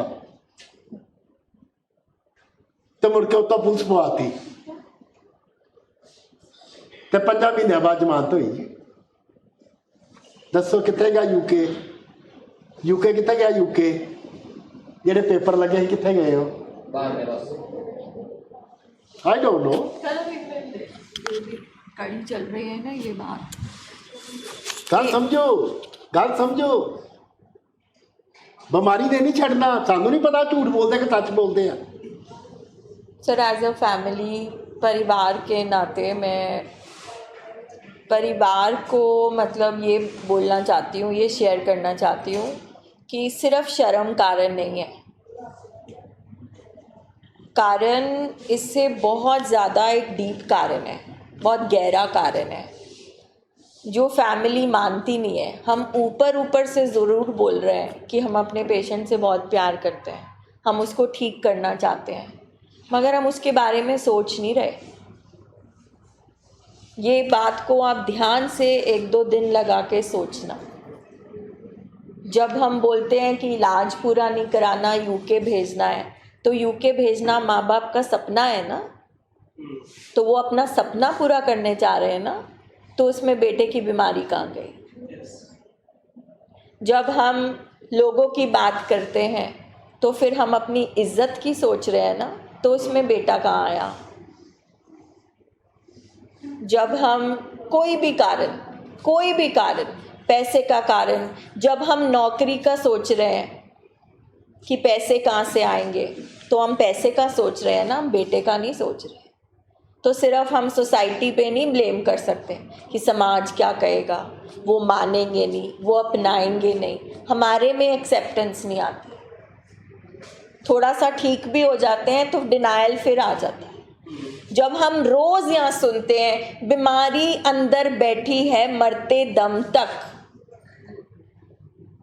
तो फिर हम ठीक कैसे हो जाते हैं ਉਹਦੇ ਵਿੱਚ ਨਾ ਨਰਤਾ ਜੀ ਜਿਹੜੀ ਚੀਜ਼ ਮੈਂ ਦੇਖਦਾ ਨਾ ਇੱਕ ਤੇ ਨਫ਼ਰਤ ਜਿਹੜੀ ਆ ਨਾ ਪੇਸ਼ੈਂਟ ਦੇ ਪ੍ਰਤੀ ਸਾਡੇ ਮਨ 'ਚ ਸਾਡੇ ਹੱਡਾਂ ਤੱਕ ਪਹੁੰਚੀ ਹੈ ਉਹ ਨਫ਼ਰਤ ਡਿਨਾਇਲ ਸਾਡੇ ਹੱਡਾਂ ਤੱਕ ਪਹੁੰਚੀ ਹੈ ਸਾਡਾ ਮਨ ਮੰਨਦਾ ਨਹੀਂ ਵੀ ਇਹ ਬਿਮਾਰੀ ਹੈ ਕਿਉਂਕਿ ਸਾਡੇ ਅੰਦਰ ਨਫ਼ਰਤ ਹੈ ਸਾਡੇ ਅੰਦਰ ਸ਼ਰਮ ਹੈ ਅਸੀਂ ਨਾ ਉੱਥੋਂ ਤੱਕ ਉਹ ਤੀਜੀ ਗੱਲ, ਅਸੀਂ ਆਪ ਬਿਮਾਰ ਹੈਗੇ ਆ। ਇਹ ਕਿਉਂ ਸਾਰਾ ਕੁਝ ਹੋਣ ਡਿਆ? ਕਿਉਂਕਿ ਅਸੀਂ ਆਪ ਬਿਮਾਰ ਆ। ਜੇ ਅਸੀਂ ਆਪਣੇ ਤੇ ਕੰਮ ਕਰਾਂਗੇ, ਆਪਣੀ ਐਂਜ਼ਾਈਟੀ ਤੇ ਕੰਮ ਕਰਾਂਗੇ, ਇਹ ਸਾਡੀ ਬੇਚੈਨੀ ਆ। ਸਾਡਾ ਦਿਲ ਨਹੀਂ ਮੰਨਦਾ ਵੀ ਸਾਡਾ ਮੁੰਡੇ ਨੂੰ ਡਰੱਗ ਲੱਗੀ ਆ, ਸਾਡਾ ਦਿਲ ਹੀ ਨਹੀਂ ਮੰਨਦਾ। ਹਾਲਾਂਕਿ ਸਾਰਾ ਕੁਝ ਸਾਡੇ ਸਾਹਮਣੇ ਹੋਣ ਡਿਆ, ਸਾਰਾ जैसे ਕੁਝ आप ਸਾਡੇ कह रहे ਸਾਹਮਣੇ ਹੋਣ थे ਡਿਆ। दिल नहीं मानता, ਹਾਂ ਸਾਰਾ ਕੁਝ ਸਾਹਮਣੇ ਹੋਣ ਡਿਆ, ਸਾਨੂੰ ਫਿਰ ਵੀ ਨਹੀਂ ਇੰਨਾ ਨਹੀਂ ਹੈਗਾ, ਨਹੀਂ ਇਹ ਇੰਜੈਕਟ ਨਹੀਂ ਕਰਦਾ, ਇਹ ਸਿਰਫ ਪੰਨੀ ਦੇ ਲਾਉਂਦਾ। ਵਾਟ ਇਜ਼ ਮੀ? ਕੀ ਕਹਿ ਰਹੇ ਤੁਸੀਂ? ਜਿੱਦਣ ਓਵਰਡੋਜ਼ ਹੋਇਆ ਉਧਰ ਪੰਨੀ ਵੀ ਉਹ, ਤੇ ਉਧਰ ਜਿੱਦਣ ਐਕਸੀਡੈਂਟ ਹੋਇਆ ਉਧਰ ਉਹ ਵੀ ਉਹ। ਗੱਲ ਸਮਝੋ, ਐਕਸੀਡੈਂਟ ਨਹੀਂ ਵੇਖਣਾ ਤੁਸੀਂ ਪੰਨੀ ਦੇ ਲਾਇਆ ਵਾ ਕਿ ਤੁਸੀਂ ਇੰਜੈਕਟ ਕੀਤਾ ਵਾ ਕਿ ਤੁਸੀਂ ਸ਼ਰਾਬ ਪੀਤੀ ਆ। ਗੱਲ ਸਮਝੋ, ਅਸੀਂ ਗੱਲ ਦਿਮਾਗੀ ਬਿਮਾਰੀ ਦੀ ਕਰਦੇ ਪਏ ਹਾਂ, ਤੁਸੀਂ ਗੱਲ ਨਸ਼ੇ ਦੀ ਕਰੀ ਜਾਂਦੇ ਜੀ। ਸਾਡੇ ਤੁਹਾਡੇ 'ਚ ਇਹੀ ਫਰਕ ਹੈ, ਸਾਡੇ ਤੁਹਾਡੇ 'ਚ ਇਹੀ ਫਰਕ ਰਹਿਣਾ। ਇਹ ਦਰਾਰ ਆਪਾਂ ਗੈਪ ਭਰਨਾ ਚਾਹੁੰਦੇ, ਪਰ ਤੁਸੀਂ ਤੁਹਾਡੀ ਗੱਲ ਹੀ ਨਹੀਂ ਸੁਣਦੇ। ये नशे की बीमारी नहीं हैगी, ये दिमाग की बीमारी है। जब सर मैं फैमिली को, क्योंकि मेरा काम ही फैमिलीज़ के साथ है, अगर मैं किसी वाइफ को फ़ोन करती हूँ कि आप आओ, मेरे को आपसे बात करनी है, सेशन करना है, तो मुझे क्या रीज़न्स मिलते हैं? बच्चे स्कूल गए हैं, बच्चों को नहीं छोड़ सकते, तो मेरे दिमाग में क्या आता है कि बच्चों को बाप नहीं चाहिए। पढ़ाई और बाप में कोई तुलना हो सकती है? नहीं, वो बहुत छोटा है, वो आ नहीं सकता। नहीं, वो ना घर में या जो भी सीज़न बोलते हैं सब कुछ बोलते हैं, या फिर घर में कोई आया हुआ है, या फिर घर में कोई त्योहार है, तो अपनी घर से अभी एक वाइफ ने यही बोला कि मैं नहीं चाहती कि मेरे पेरेंट्स को पता चले, ये उसको जाना ही पड़ेगा उनके सामने। तो वो छुट्टी लेकर ज़बरदस्ती गए ना, सिर्फ इसलिए कि पेरेंट्स को पता नहीं चले। आपको लगता है और थोड़ा आगे जा तक पेरेंट्स को पता नहीं लगेगा? फैमिलीज़ बोलती हैं ऊपर से कि हम पेशेंट से बहुत प्यार करते हैं और उसको ठीक करना चाहते हैं, मगर हम अपनी चाहतों से, ख्वाहिशों से, अपनी बेचैनी से ऊपर नहीं निकलते, हम वो छोड़ते नहीं हैं। तो जो परिवार अपने पेशेंट को वाकई में ठीक करना चाहता है, उसको इस दर्द से गुजरना पड़ेगा। आपको चूज़ करना पड़ेगा, आपको चॉइसेस मेक करनी पड़ेगी, आपको अपना दिमाग बंद करना पड़ेगा, आपको डॉक्टर बनना बंद करना पड़ेगा। आप डॉक्टर नहीं हो। अगर आप ठीक कर सकते होते, ये बीमारी नहीं होती, तो आप यहाँ होते ही नहीं। और पूरी उम्र की चीज़ में जब आप क्वेश्चंस पूछते हो, तो उस क्वेश्चन से हमें ये समझ आता है अभी ये नहीं माने, अभी ये नहीं माने, अभी एक्सेप्टेंस नहीं आया। क्योंकि जब एक्सेप्टेंस आ जाता है तो किंतु परंतु ख़त्म हो जाते हैं, फिर अपना पेशेंट दिखता है और मौत दिखती है। या फिर हम इतने अंधे हुए होते हैं कि जब तक मौत हमारे सामने नहीं आ जाएगी तब तक हमें होश नहीं आएगा, फिर हम भागेंगे। ਉਹ ਵੇਖੀ ਦੀ ਹੋਈ ਸਾਰਿਆਂ ਨੇ, ਕਿੰਨੇ ਮੌਤ ਨਹੀਂ ਵੇਖੀ? ਮੈਨੂੰ ਇੱਕ ਬੰਦਾ ਦੱਸੇ, ਮੈਨੂੰ ਇੱਕ ਪੇਰੈਂਟ ਦੱਸਣ ਜਿਨ੍ਹਾਂ ਨੇ ਆਪਣੇ ਬੱਚੇ ਨੂੰ ਮੌਤ ਦੇ ਲਾਗੋਂ ਨਹੀਂ ਵੇਖਿਆ। ਕੋਈ ਵੀ ਨਹੀਂ ਹੈਗਾ। ਇਸ ਤੋਂ ਘੱਟ ਤੇ ਬੰਦਾ ਪਹਾੜੀਆ ਹਸਪਤਾਲ ਪਹੁੰਚਦਾ ਹੀ ਨਹੀਂ। ਇਹ ਕੋਈ ਜ਼ੁਕਾਮ ਖੰਘ ਥੋੜੀ ਹੈਗੀ ਆ। ਇਹ ਨਸ਼ੇ ਦੀ ਬਿਮਾਰੀ ਨਹੀਂ ਹੈਗੀ, ਇਹ ਦਿਮਾਗ ਦੀ ਬਿਮਾਰੀ ਆ। ਗੱਲ ਸਮਝੋ, ਅਸੀਂ ਬਾਰ-ਬਾਰ ਇਹੀ ਕਹਿ ਰਹੇ ਹਾਂ। सर 2 साल पहले जब मैं आया था, मैंने अनु मैम को देखा था। हाँ। वो लेक्चर दे रहे थे, कह रहे थे कि वो दिन याद रखना पड़ता है जिस दिन आप आए थे इधर। हाँ। वो मेरे को याद है। तो मैं वही दिन याद करके बोल रहा हूँ कि कुछ ही दिन पहले ना ऐसा मोमेंट भी आया था कि मैं डॉक्टर को बोल रहा था पापा को बचा लो, पापा को बचा लो। उस दिन बहुत खराब हो गया था।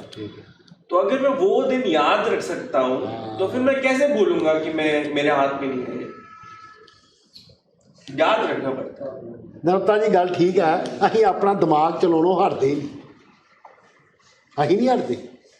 ਨਾ ਅਸੀਂ ਪਹਿਲਾਂ ਹਟੇ ਹਾਂ, ਨਾ ਇਹ ਜਿਹੜਾ ਅਸੀਂ ਜ਼ਿਆਦਾ ਦਿਮਾਗ ਚਲਾ ਰਹੇ ਨਾ, ਜ਼ਿਆਦਾ ਨਸੀਹਤਾਂ ਦੇਣ ਦੇ ਆ, ਜ਼ਿਆਦਾ ਟੈਕਚੁਅਲ ਬਣਦੇ ਪਏ ਆ। ਆਪਾਂ ਟੈਕਚੁਅਲ ਨਹੀਂ ਹੈਗੇ। ਮੰਨ ਜਾਓ ਗੱਲ, ਮੰਨ ਜਾਓ ਸਾਡੀ ਨਹੀਂ ਚੱਲੀ, ਠੀਕ ਆ। ਆਪਣੇ ਫੀਲਡ 'ਚ ਆਪਾਂ ਮਾਸਟਰ ਆ, ਉਹ 'ਚ ਕੋਈ ਸ਼ੱਕ ਨਹੀਂ ਹੈਗਾ, ਪਰ ਇਸ ਬਿਮਾਰੀ ਪ੍ਰਤੀ ਸਾਡੀ ਨਹੀਂ ਚੱਲੀ। ਅਸੀਂ ਮੰਨਦੇ ਕਿਉਂ ਨਹੀਂ? जब तक हम अपने रिश्ते और मरीज को अलग नहीं करेंगे ये ट्रीटमेंट शुरू ही नहीं हो सकता।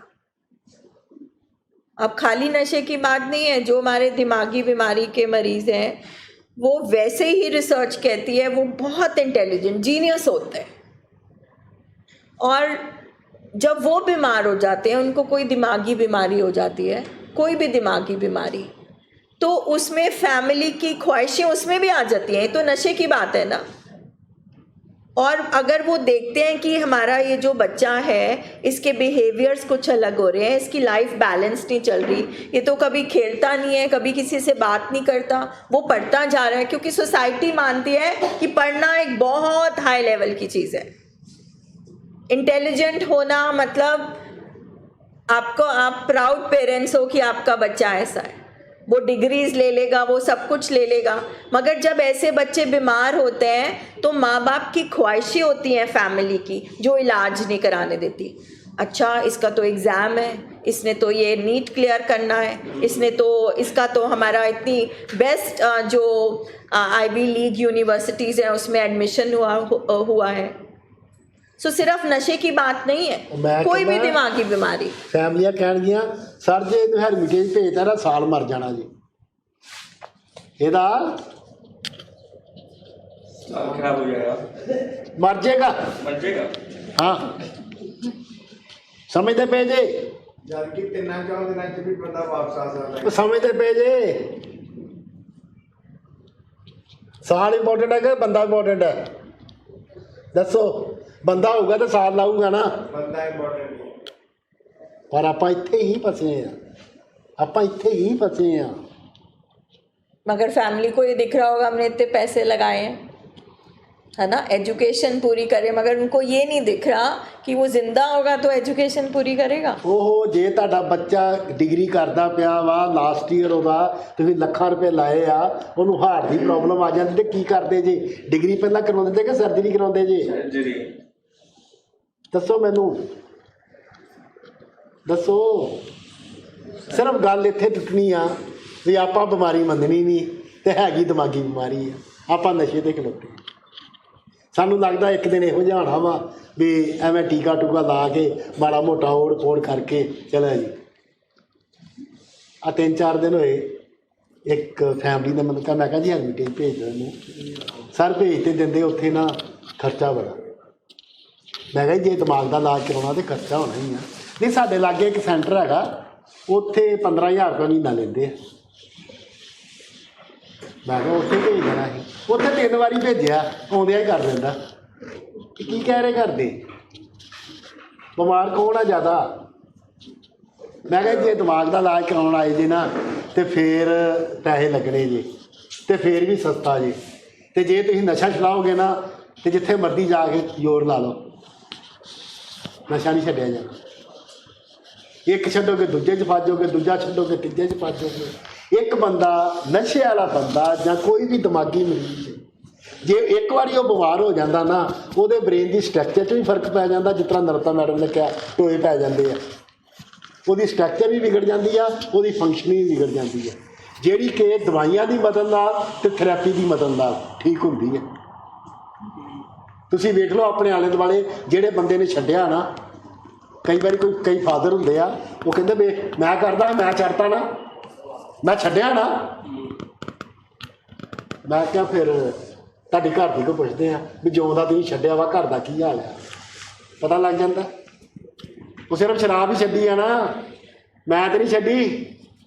ਕਲਾ ਕਲੇਸ਼ ਤੇ ਘਰ 'ਚ ਆਉਂਦਾ ਹੀ ਆ ਨਾ, ਕਲਾ ਕਲੇਸ਼ 'ਚ ਫਰਕ ਪਿਆ ਵਾ। ਗੱਲ ਸਮਝੋ, नॉर्मल बिहेवियर, सोबर बिहेवियर नहीं आ सकता without the help of therapy, rehab. गल समझो।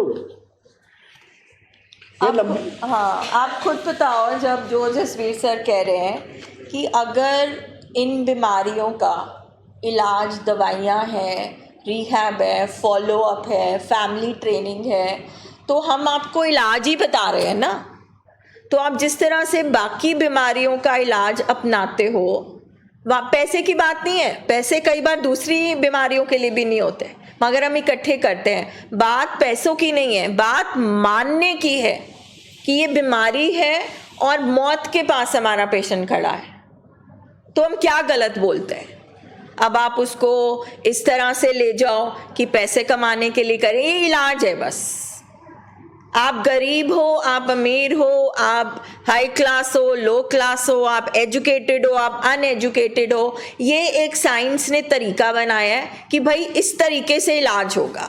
और आप ये मत सोचो कि सब रिहैब कर सकते हैं या सब 7 दिन या दाखिल होते हैं। हफ्ते में कम से कम 3 ऐसे पेशेंट आते हैं जिनको बोल दिया जाता है अब दूसरे अस्पताल जाओ, हम आपको एडमिट नहीं कर सकते।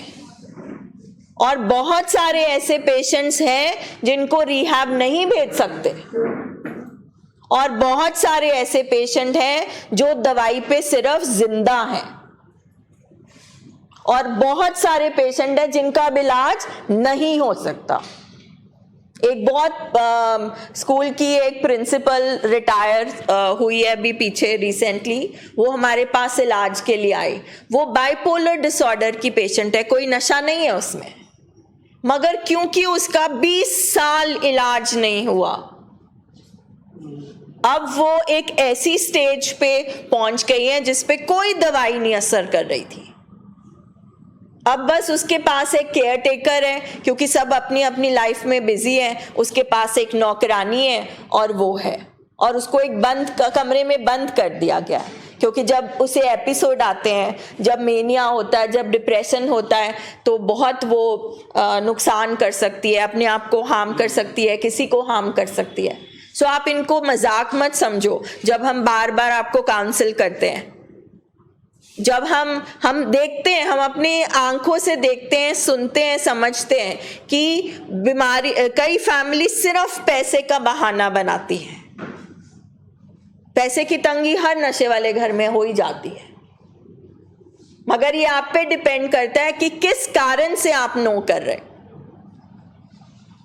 आपका रिश्ता क्या है, आप शायद टाइम बचाना चाहते हो। बहुत सारी फैमिलीज कहती है जी हमारे पास टाइम नहीं है, कौन रुकेगा पेशेंट। क्यों? आपका रिश्ता नहीं है वो, आप ही रुकोगे और कौन रुकेगा? कोई पड़ोसी आके थोड़ी ना रुकेंगे। अल्टीमेटली उसी पे बात आ जाती है, आप बीमारी नहीं मानते।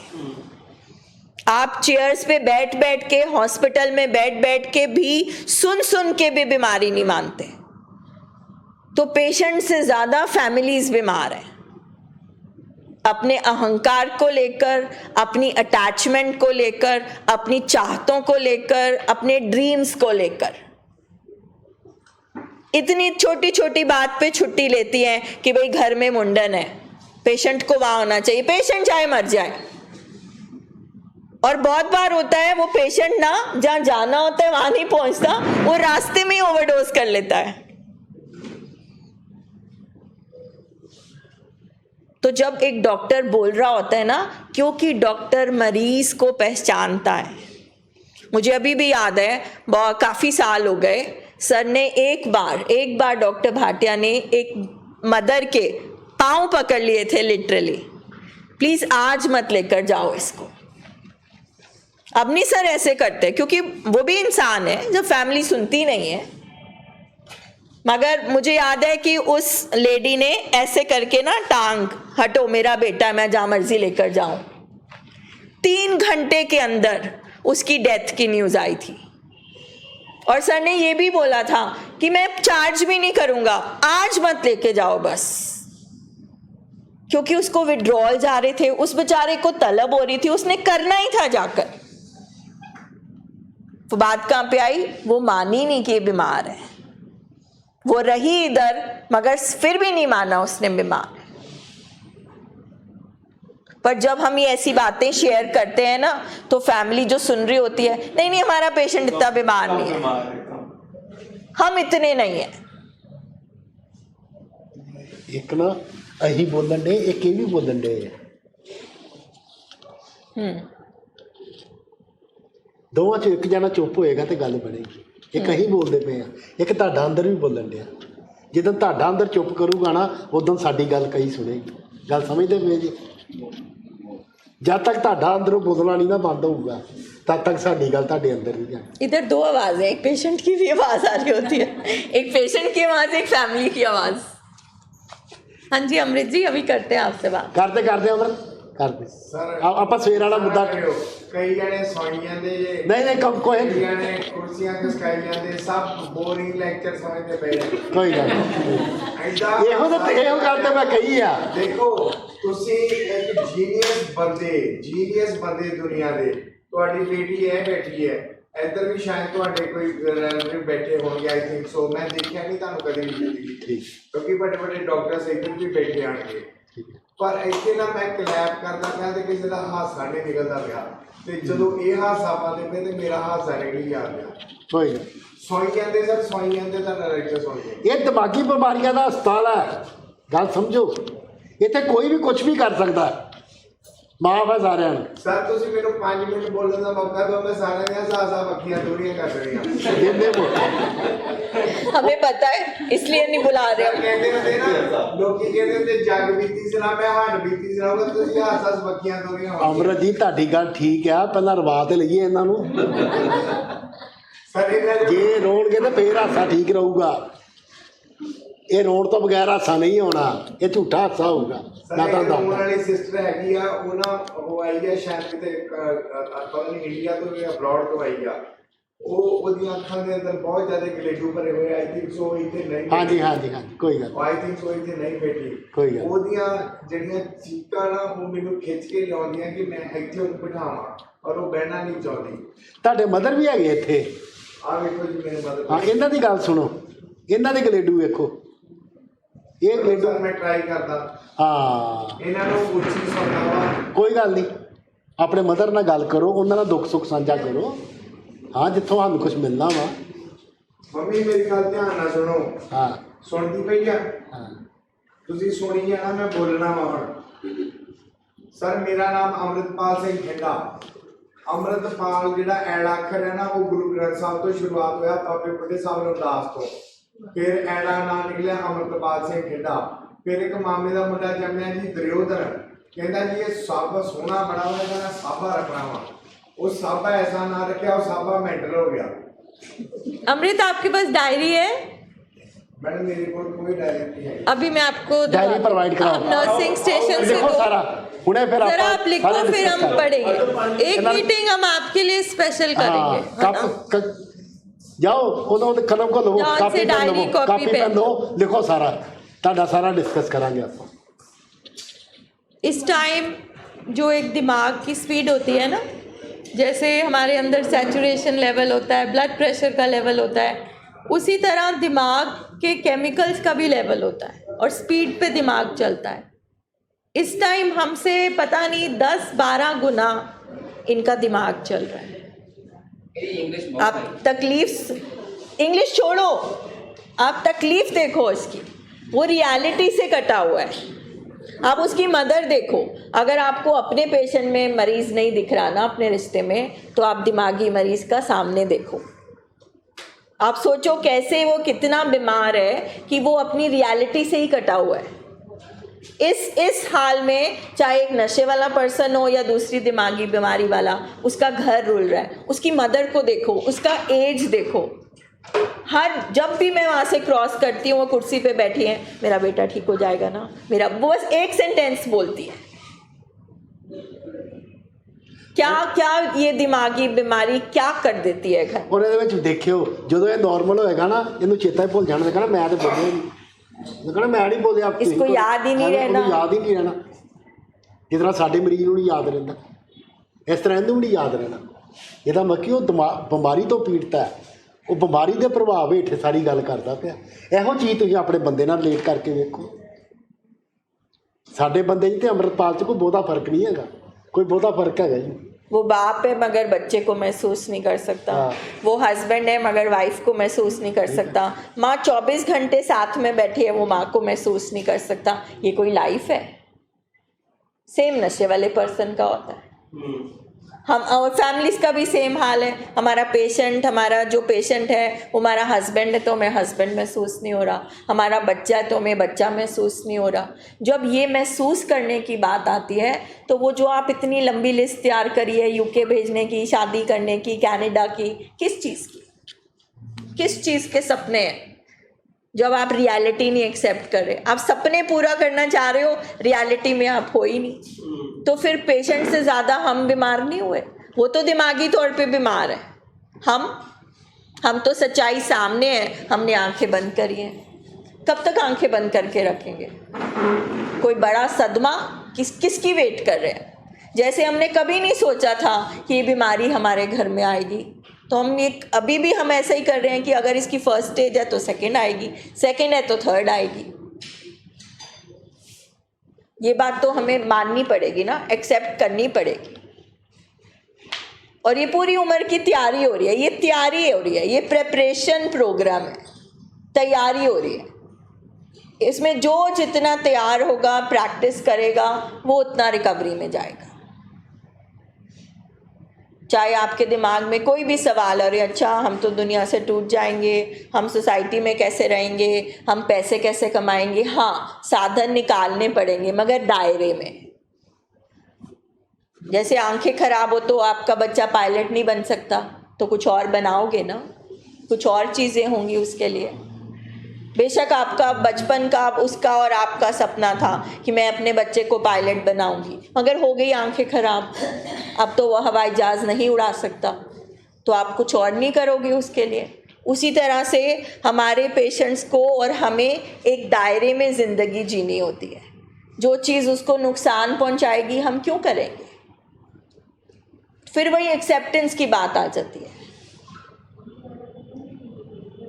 तो यहाँ पर हॉस्पिटल में आके परिवार को अपने आप से बात करनी है, जैसे मैं आपको कह रही थी, अपने आप से बात कर, अपनी जो आज की जो मैं ये वर्ड यूज़ कर रही हूँ, शायद ये बुरा लगता है कि हमारी औकात क्या है, रियलिटी क्या है, हम खड़े कहाँ हैं और हम देख कहाँ रहे हैं। खड़े हम कहीं और हैं, देख हम कहीं और रहे हैं, जो सामने है उसके लिए हम कुछ नहीं कर रहे। अगर हमारे घर से ये बीमारी, अभी तक हमें अगर बीमारी ने इतना कुछ दिखा दिया है, तो अगर अब भी ये बीमारी घर से नहीं गई तो ये क्या क्या दिखाएगी? आपका बच्चा अपने फादर को कब तक ऐसे देखेगा? और थोड़ा बड़ा होगा या तो गला पकड़ लेगा या वो खुद ही कुछ बन जाएगा। सो ये शॉर्ट टर्म फोकस आप मत रखो, 2 महीने 3 महीने 4 महीने 5 महीने। अब तो ये बीमारी है, अब इससे बच के कैसे रहना है, तो उसके लिए एक्सपर्ट्स ने एक रिकवरी प्रोग्राम बनाया है। क्या कर सकते हैं? स्किल्स बनाई हैं, टूल्स बनाए हैं, ट्रेनिंग प्रोग्राम है। आज वो पेशेंट थे हमीद से, उनका डिस्चार्ज हुआ, तो डॉक्टर भाटे ने बोला था थोड़ा बैठो इनके साथ सर मेरे को। तो हमारे जो टूल्स है ना, हमारे टूल्स होते हैं, स्किल्स होते हैं, बल होते हैं हमारे पास, हम जी सीखते हैं जिससे हम अपने इलनेस को अच्छा मैनेज कर सकते। तो first tool I think sir self talk होता है, वो मैं थोड़ा सिखाने की कोशिश कर रहा था उसको, क्योंकि वो बोल सब कुछ सही रहा था, जो उसको सही आता था कि मैं ऐसा हूँ, मैं वैसा हूँ, लेकिन वो समझ नहीं पा रहा था कि मैं बोल रहा हूँ ये अपने बारे में बोल रहा हूँ मैं। तो वो शुरू करवाया था मैंने, मेरे को तो लगा रहेगा वो, लेकिन आज डिस्चार्ज हो गया, चला गया वो, कुछ भी नहीं सीखा सर। घर वाले जो करने आए थे वो हो गया, घर वाले अपनी बेचैनी दूर करने आए थे, घर वालों की बेचैनी दूर हो गई। वो खाना खा रहा है, वो सो रहा है, अच्छा सो रहा है, अच्छी बातें कर रहे हैं, बस घर वाले इतना ही चाहते हैं। घर वाले इलाज थोड़ी चाहते हैं, घर वाले सिर्फ अपनी बेचैनी को दूर करना चाहते हैं। क्या सो गल फिर यही आ भी जब तक तुम ये नहीं ना मनोगे भी ये बीमारी है, तो पहला बीमारी मनो, फिर तुहाडे अंदर आवाज़ आएगी अच्छा जे ये बीमारी आ, ये सारी उम्र की बीमारी आ, ते दिमाग की बीमारी आ, फिर इसदा हल की? ये गल मान लैनी चाहिए आ भी साडे कोल हल नहीं हैगा। ਆਪਾਂ ਹੋਰ ਕਿਸੇ ਹਸਪਤਾਲ ਜਾ ਕੇ ਇੰਨਾ ਕਿੰਤੂ ਪਰੰਤੂ ਨਹੀਂ ਕਰਦੇ, ਕਦੀ ਵੀ ਨਹੀਂ ਕਰਦੇ। ਜੋ ਡਾਕਟਰ ਕਰਦਾ ਆਪਾਂ ਕਹਿੰਦੇ ਹਾਂਜੀ ਹਾਂਜੀ ਹਾਂਜੀ। ਤੁਸੀਂ ਸੁਣ ਕੇ ਹੈਰਾਨ ਹੋਵੋਗੇ, ਇਹ ਇੱਕ ਇਹੋ ਜਿਹੀ ਬਿਮਾਰੀ ਆ ਜਿਹਨੂੰ ਆਮ ਹਸਪਤਾਲ ਦਾਖਲ ਨਹੀਂ ਕਰਦੇ ਮਰੀਜ਼ ਨੂੰ। ਸਾਡੇ ਮਰੀਜ਼ ਜਦੋਂ ਓਵਰਡੋਜ਼ ਹੁੰਦੇ ਨਾ ਤੇ ਆਮ ਹਸਪਤਾਲਾਂ ਨੂੰ ਦਾਖਲ ਨਹੀਂ ਕਰਦੇ, ਕਹਿੰਦੇ ਨਹੀਂ ਜੀ ਇਹ ਓਵਰਡੋਜ਼ ਵਾਲਾ, ਅਸੀਂ ਨਹੀਂ ਕਰਨਾ ਜੀ, ਅਸੀਂ ਨਹੀਂ ਕਰਨਾ। ਫਿਰ ਕਈ ਵਾਰੀ ਡਾਕਟਰ ਸਾਹਿਬ ਨੂੰ ਆਪ ਫੋਨ ਕਰਨਾ ਪੈਂਦਾ, ਕਈ ਵਾਰੀ ਆਪ ਜਾਣਾ ਪੈਂਦਾ। ਇਹ ਚੀਜ਼ਾਂ ਆਪਾਂ ਰੋਜ਼ ਵੇਖਦੇ। ਤੁਸੀਂ ਕਹਿੰਦੇ ਬਿਮਾਰੀ ਕੋਈ ਨਹੀਂ, ਹੋਇਆ ਹੀ ਕੁਛ ਨਹੀਂ। ਸੋ ਇਹਨੂੰ ਸੀਰੀਅਸਲੀ ਲਵੋ। ਇਹ ਬਿਮਾਰੀ ਆ, ਇਹ ਅਸਲੀ ਬਿਮਾਰੀ ਆ, ਰੀਅਲ ਬਿਮਾਰੀ ਆ, ਕੋਈ ਗੱਲਾਂ ਵਾਲੀ ਬਿਮਾਰੀ ਨਹੀਂ ਹੈਗੀ, ਰੀਅਲ ਬਿਮਾਰੀ ਹੈ। ਜਦੋਂ ਤੁਸੀਂ ਇਹਨੂੰ ਐਕਸੈਪਟ ਕਰੋਗੇ ਨਾ ਫਿਰ ਤੁਹਾਡੇ ਅੰਦਰ ਆਏਗਾ ਹਾਂ ਵਾਕਿਆ ਯਾਰ ਐਡੀ ਖਤਰਨਾਕ ਬਿਮਾਰੀ ਆ, ਤੇ ਫਿਰ ਹੱਲ ਕੀ ਹੈ? ਫਿਰ ਆਪਾਂ ਹੱਲ ਵਾਲੇ ਪਾਸੇ ਤੁਰਾਂਗੇ। ਅਜੇ ਸਾਨੂੰ ਬਿਮਾਰੀ ਇੰਨੀ ਕਰੋਨਿਕ ਲੱਗਦੀ ਨਹੀਂ ਪਈ, ਅਜੇ ਸਾਨੂੰ ਮਾਈਨਰ ਜਿਹਾ ਲੱਗਦਾ ਵੀ ਠੀਕ ਹੈ ਕੋਈ ਗੱਲ ਨਹੀਂ, ਸਾਡਾ ਇਸੇ ਫੋਕਸ ਆ। ਹੁਣ ਰੋਟੀ ਪਾਣੀ ਖਾ ਰਿਹਾ, ਘਰ ਦੇ ਇਸੇ ਚੀਜ਼ 'ਚ ਬੜੇ ਸੈਟਿਸਫਾਈ ਆ। ਹੁਣ ਸੌਣ ਡਿਆ ਜੀ ਚਲੋ, ਕਿਉਂਕਿ ਘਰੋਂ ਕਦੀ ਸੁੱਤਾ ਨਹੀਂ ਹੁੰਦਾ, ਘਰ ਕਦੀ ਉਹਨੇ ਰੋਟੀ ਨਹੀਂ ਖਾਧੀ ਹੁੰਦੀ, ਘਰ ਕਦੀ ਟੇਕ ਕੇ ਬੈਠਾ ਨਹੀਂ ਹੁੰਦਾ। ਆਹ 3-4 ਉਹਦੇ ਸਿੰਪਟਮ ਜਿਹੜੇ ਠੀਕ ਹੁੰਦੇ ਆ, ਘਰ ਦੇ ਸਮਝਦਾ ਬੰਦਾ ਠੀਕ ਹੋ ਗਿਆ। ਜਿੱਥੇ ਘਰ ਦੇ ਇਲਾਜ ਖਤਮ ਕਰਦੇ ਆ ਨਾ ਉੱਥੇ ਇਲਾਜ ਸ਼ੁਰੂ ਹੋਣਾ ਹੁੰਦਾ, ਘਰ ਦੇ ਉੱਥੇ ਇਲਾਜ ਖਤਮ ਕਰ ਦਿੰਦੇ। ਉਹਦੇ ਡੂੰਘਾਈ 'ਚ ਜਾਣਾ ਹੁੰਦਾ ਵੀ ਇਹ ਬਿਮਾਰੀ ਆਈ ਕਿੱਥੋਂ ਹੈ, ਉਸ ਲੀਕੇਜ ਨੂੰ ਪਲੱਗ ਕਰਨਾ ਹੁੰਦਾ। ਉੱਥੋਂ तक घर ਦੇ टाइम ही नहीं देते, घर दे नहीं टाइम देते। जब डॉक्टर को टाइम चाहिए इलाज के लिए और अगर आप टाइम नहीं दोगे तो डॉक्टर भी कैसे इलाज करेगा? डॉक्टर टाइम के बिना इलाज कर ही नहीं सकता, उसके हाथ में ही नहीं है। वो भी ट्रीटमेंट के दायरे में बंधा हुआ है ना कि मैं ये दवाई दे सकता हूँ, मैं इतनी डोज दे सकता हूँ, इतने टाइम पीरियड में मैं इसको इतना बेटर कर सकता हूँ, उस पर काम कर सकता हूँ। थेरेपिस्ट को टाइम चाहिए कि पेशेंट उनके सामने बैठे। 45 मिनट से 1-1 घंटे के उनके सेशन होते हैं एक-एक पेशेंट के साथ, और ये सारा इलाज ही टाइम का और पेशेंस का है। अब जब आप नहीं दोगे किसी भी कारण से, इलाज तो नहीं मिलेगा ना फिर।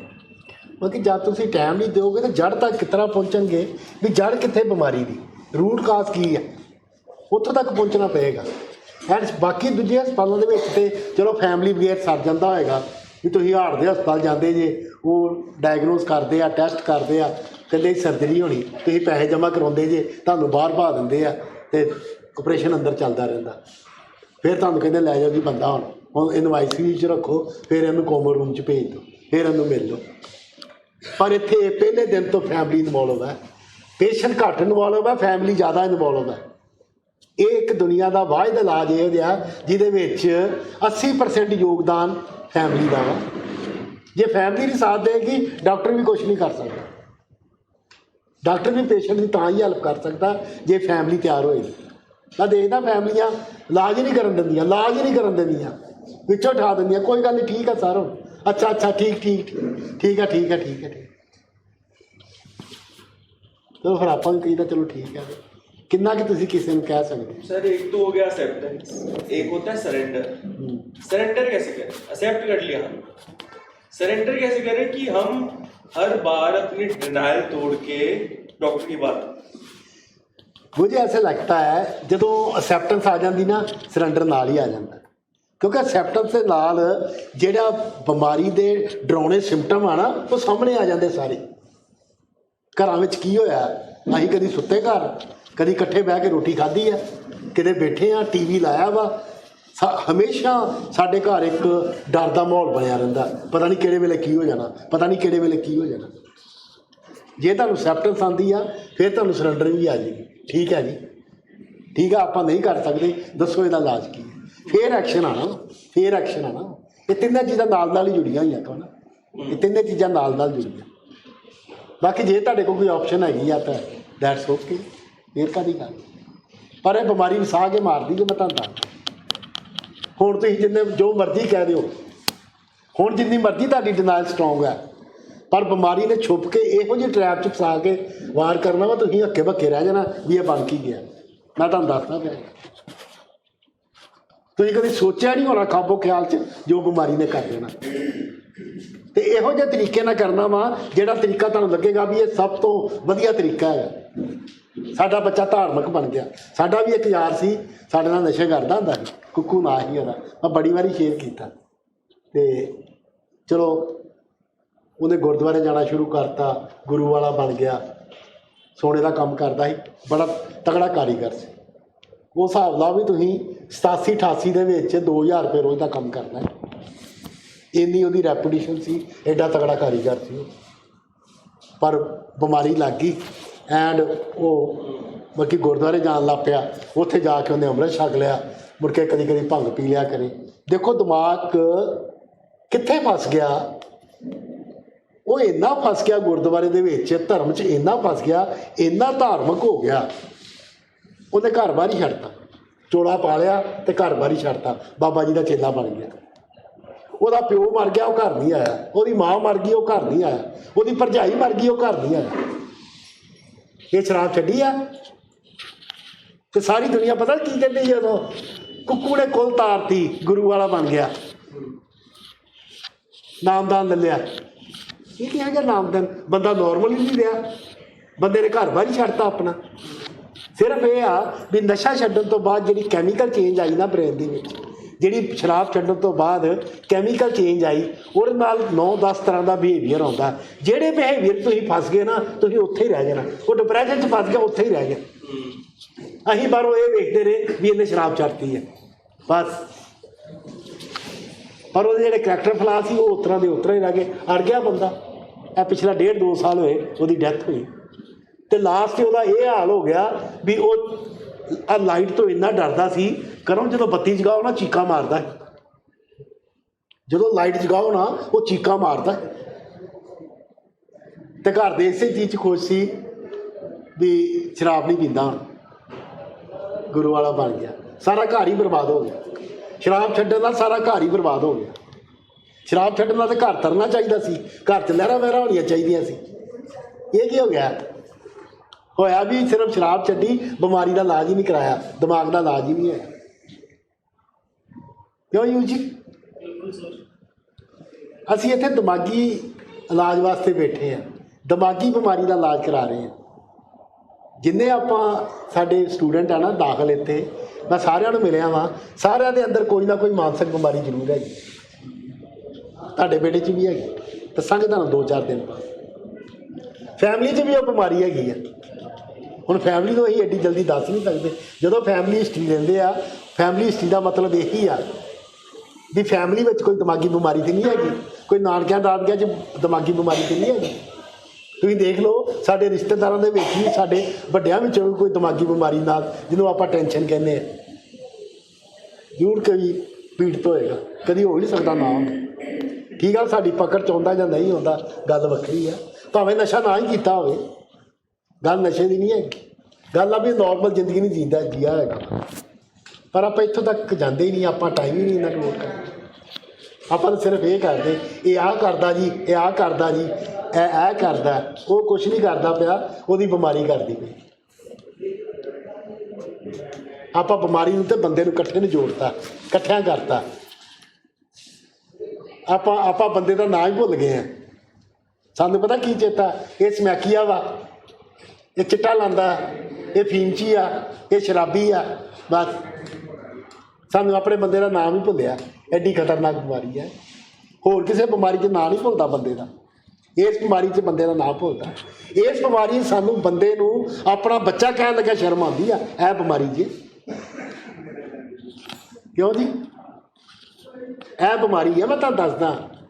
ਸਾਨੂੰ ਆਪਣੇ ਮਰੀਜ਼ ਨੂੰ ਇਹ ਮੰਨਣ ਲੱਗਿਆ ਵੀ ਇਹ ਸਾਡਾ ਬੱਚਾ ਵਾ, ਸਾਨੂੰ ਸ਼ਰਮ ਬੜੀ ਆਉਂਦੀ, ਸਾਨੂੰ ਘਬਰਾਹਟ ਹੁੰਦੀ ਹੈ। ਇਸ ਕਰਕੇ ਉਸ ਘਬਰਾਹਟ ਨੂੰ ਦੂਰ ਕਰਨ ਵਾਸਤੇ ਅਸੀਂ ਤਰ੍ਹਾਂ ਤਰ੍ਹਾਂ ਦਾ ਲੇਬਲ ਕਰਦੇ ਹਾਂ। ਸੋ ਮੇਰੀ ਤਾਂ ਇੱਕੋ ਰਿਕੁਐਸਟ ਹੈ ਵੀ ਤੁਸੀਂ ਇਲਾਜ ਕਰਾਉਣਾ ਵਾ ਤੇ ਤੁਹਾਡੀ ਰਿਸਪੌਂਸਿਬਿਲਟੀ ਆ। ਜੇ ਤੁਹਾਡੇ ਬੱਚੇ ਨੂੰ ਹੋਰ ਕੋਈ ਬਿਮਾਰੀ ਹੁੰਦੀ ਤਾਂ ਵੀ ਇਲਾਜ ਤੁਸੀਂ ਕਰਾਉਣਾ ਸੀ। ਕਿਸੇ ਮਾਮੇ ਚਾਚੇ ਫੁੱਫੜ ਨੇ ਕਿਸੇ ਨੇ ਨਹੀਂ ਜੀ ਆਉਣਾ, ਕੋਈ ਡਿਵਾਈਨ ਪਾਵਰ ਨਹੀਂ ਆਣੀ ਵੀ ਇੱਕ ਦਿਨ ਇਹੋ ਜਿਹਾ ਹੋਊਗਾ ਕਿਸੇ ਬਾਬੇ ਕੋਲ ਜਾਵਾਂਗੇ, ਉਹਦੇ ਕੋਲ ਮੰਤਰ ਕਰਾਵਾਂਗੇ ਤਾਂ ਸਾਡਾ ਬੰਦਾ ਨਵਾਂ ਦਕੋਰ ਹੋ ਜਾਏਗਾ। ਮੈਂ 16-17 ਸਾਲ ਇਸ ਚੀਜ਼ 'ਚ ਗਵਾਈ ਹੈ।